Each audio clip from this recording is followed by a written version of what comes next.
Aujourd'hui, on est place du Panthéon, où se tient un village antifasciste. En tout cas, l'ambiance ici est plus, on va dire, festive et informative, avec des conférences et des stands. Un village antifasciste, il y a la question du symbole. On y a mis Missak Manoukian, Emmanuel Macron, le même qui soutient Israël à se défendre, autrement dit qui permet un génocide. Enfermé Missak Manoukian, grand résistant antifasciste arménien pendant la guerre, fusillé comme tant d'autres par les nazis. L'antiracisme d'abord et tout le temps et toujours. On a vu les conneries que ça a fait dans l'histoire de France comme dans d'autres pays au début du XXe siècle et ça recommence et ça continue, l'éternel recommencement. Autour de la date du 9 mai, c'est des centaines et maintenant malheureusement des milliers de nazis qui manifestent dans les rues de Paris, des militants qui se réclament du 3e, du 4e ou de je ne sais quel numéro du Reich. Le but c'est de se mobiliser contre la manif néo-nazie qui a lieu dans la capitale, tout simplement. De montrer qu'il y avait d'autres alternatives possibles, contrairement à ce qu'on essaierait de nous faire croire sur les plateaux télé ou au gouvernement, qu'il y avait d'autres alternatives possibles à tous ces discours d'extrême droite et à ces milices violentes. Et que voilà, là c'est sympa, là, on a organisé un village, en plus, assez symboliquement au Panthéon où est enterré Missak et Méline Manoukian. Ils avaient été interdits de manifester et finalement ils ont été autorisés. La mobilisation antifasciste est plus que nécessaire aujourd'hui au vu de la montée du fascisme, que ce soit en Europe ou même en France. Le simple fait qu'une manifestation fasciste en soutien à un fasciste soit autorisée à Paris demande ce genre de mobilisation, demande une mobilisation et un rapport de force qui puisse être mis en place contre les mouvements factieux et l'ultra-droite. À l'heure actuelle en France, on n'a plus ni droite ni gauche, il n'y a plus que l'extrême droite qui monte. Et ça, c'est le danger pour tout le monde, parce que quand ils sont en place, après pour les déloger, c'est beaucoup plus difficile. Déjà, c'est le fait que les offensives de l'extrême droite, en fait, maintenant, elles sont partout. Enfin, on a vu évidemment sur les questions antiracistes, mais là, très récemment aussi sur les questions des droits des personnes trans, etc. Et en fait, si on n'a pas une réponse unitaire, c'était le titre de notre banderole qu'on a déployé au 1er mai d'ailleurs, menace identitaire, riposte unitaire. Enfin, en gros, on a besoin de cette jonction de tout le monde et ce village, il est vraiment parfait pour ça. Et on voit qu'il y a plein de monde et ça discute de plein de choses différentes et il y a vraiment ce souci de ne pas laisser passer le moindre espace pour les fascistes. Quand on voit que les gouvernements, qu'ils soient de droite ou de gauche, sur les pompes à l'extrême droite, pour avancer, c'est grave. On est des étudiants, étudiantes, on est un syndicat avec plein de personnes trans, avec des personnes racisées, parce que tout ce qui, au niveau à la fois de la montée de l'extrême droite et de la droitisation même en général de la société, ça a un impact sur les conditions d'études. Dès que l'extrême droite seront suffisamment avancées, il va y avoir qu'à voir ce que fait Mélanie en Italie, où elle s'attaque aux mères lesbiennes, par exemple. Ne pas nier le contexte et les dangers qui arrivent. Oui, mais ça c'est la faute des politiciens qui laissent faire et laissent dire des gens qui n'ont pas de parole, qui n'ont pas de légitimité à long terme. C'est-à-dire qu'ils sont capables de faire des belles promesses, puis de les contredire encore pire que les gens de droite ou de gauche aujourd'hui. Et c'est pour ça qu'il n'y a plus ni droite ni gauche, il n'y a plus de leader aujourd'hui, à part l'extrême droite. Et justement, il faut se méfier énormément de ça. On a vu comment ils se comportaient dans les municipalités où ils ont réussi à avoir un petit peu de pouvoir il y a quelques années. Et ça, ils n'ont pas été renouvelés parce qu'ils ne sont pas fiables à long terme. Oui, je suis contre l'extrême droite. J'ai toujours voté bien à gauche et je continuerai. Le problème, c'est qu'on a trop de raisons d'être inquiet ou inquiète quand on est jeune en ce moment.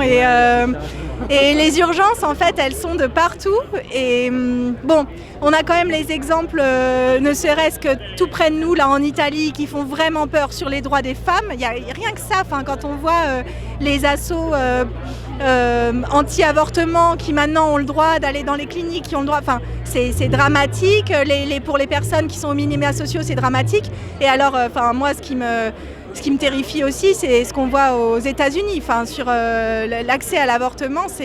Donc oui, je pense que les jeunes femmes, elles sont quand même un petit peu sensibilisées là-dessus. Antonio Gramsci qui a été jeté en prison par les fascistes italiens qui disaient l'optimisme de la volonté, celle de continuer à agir face à cette saloperie qui est l'extrême droite, le Rassemblement national et tous les néo-nazis qui gravitent autour.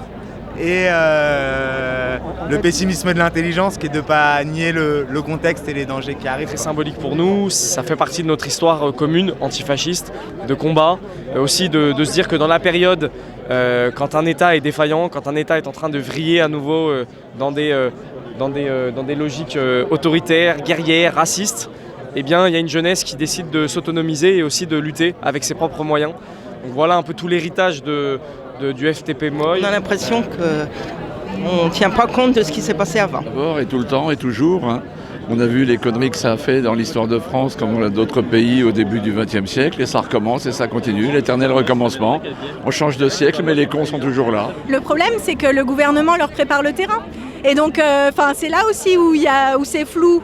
Que ce soit à l'Assemblée nationale, que ce soit dans les textes sécuritaires, ultra sécuritaires, tout le délire sur la jeunesse et l'encadrement de la jeunesse, la mise au pas de la jeunesse, franchement, c'est un discours d'extrême droite. Vous êtes là où il n'y a personne qui dit rien. Comment ça, c'est pas normal ça? Ça, c'est pas normal ça. Une marque de sale fâche de raciste de merde.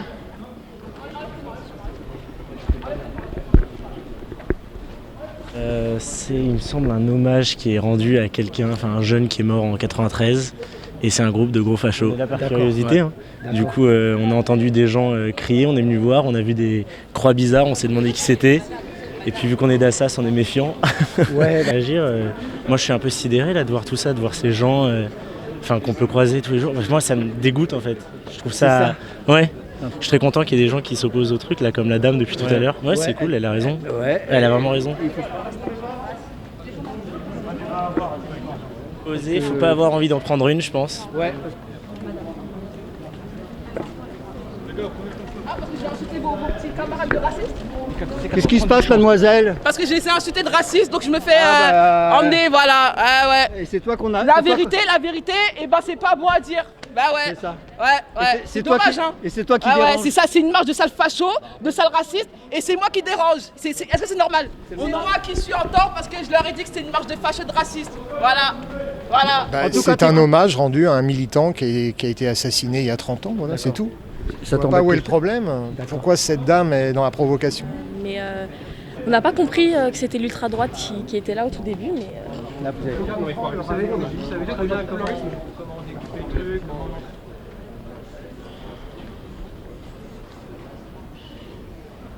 C'est que des gens cagoulés, tout ça, t'es un peu en mode intimidation et tout. Forcément, ça choque un peu.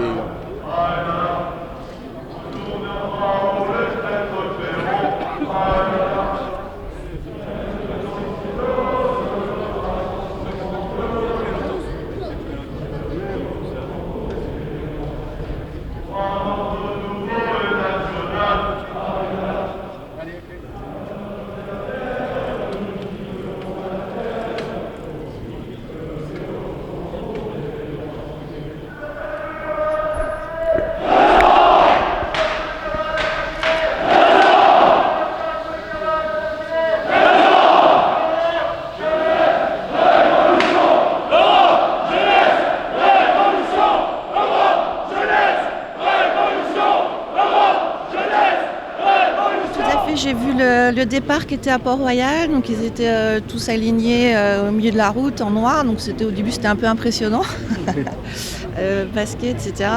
Et puis voilà, après moi je suis allée faire autre chose, et puis là je suis revenue et ils sont arrivés ici, la manifestation apparemment est terminée. Et donc ça se passe très bien, dans le calme, franchement impeccable.